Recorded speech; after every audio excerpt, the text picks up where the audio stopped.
We're back for number day 21. 21 days of magic. And woo-wee!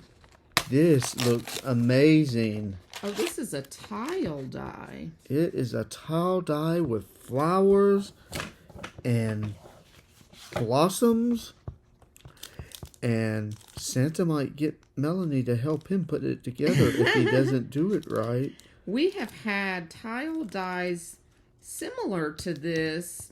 I know there was a Club of the Month that had them, and we've had them in older sets, but there was a Club of the Month this past year. So we have the frame, we have the tile, the insert, and then we have layerable flowers. Those flowers are going to layer right on top. And then you have your stars. And then you have your centers. Centers. Yeah, so this center here, the larger center of the two, will go in the center of this flower, which will inset right here. And then these small flowers that are shaped like stars will go right in those four corners. So that is going to be gorgeous. And then you can layer, you can do multiples of that, and you can do any kind of geometric design. You could do 4 and make it the center focal of a card, or you could put just one on a tag, like one of the tags on the 17th. One of these tags, you could put one on there as a focal. That would be very pretty. Or you could do the whole entire card front with these panels. You could fill up the whole A2 of the panels, and if they overlap, you could just cut off the edges of the A2, and you could offset them. I mean, there are so many different things you could do with this. So this is going to be gorgeous.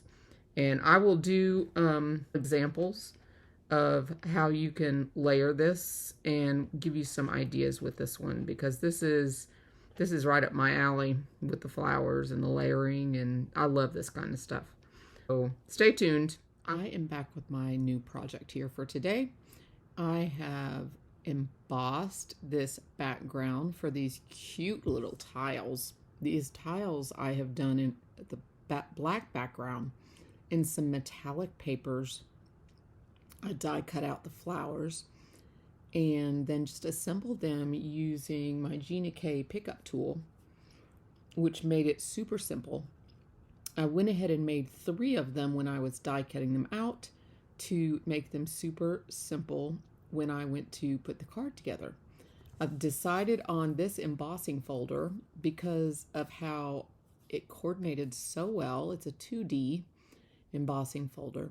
And a fun little tip, if you ever have a foil paper and you see some white through it after you put it through the folder, maybe it's a thinner foil and you have white, take some ink to it with a blending tool. This is what I did here.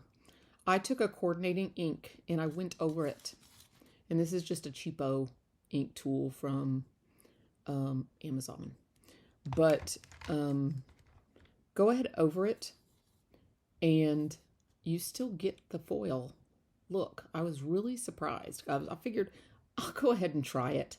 What's the harm? I'm going to throw it away anyways, right? Well, the only thing which I found out, because I used a dye-based ink. I probably should have used a permanent ink, but I used a dye-based ink, but I was able to use a fixative. And now, if you don't know what a fixative is, I have one right here. This is a fixative, and it just shake it up and spray it on and let it dry. And once it's dry, it becomes permanent. So you no longer have the inking rubbing off. And you can do that on any kind of color pencils, chalks, anything like that that is rubbing off your projects after you've done them. A lot of mixed medias, things like that. That's what I did. I've had this in my stash forever, and I've never actually used it. Ta-da! I've got it out and I used it, and it worked. So I saved the day with a tip of my own that I knew from long before, but I've never actually used. So I'm sharing it with you. So it ended up working. I saved the paper, and it's barely noticeable. There's a couple little tiny places I can still see the white, but I mean, I'm showing it to you up close here, pretty darn close, and there's not a whole lot that you can see in the close-up. I think it's very well hidden. And again, I used that sentiment that I like so much. So lots of foil going on. So it's brighter than most, but kind of dark too at the same time. A little different for me, but I still kind of like it. So I will see you again tomorrow, or we will see you again tomorrow with another video. Have a great one.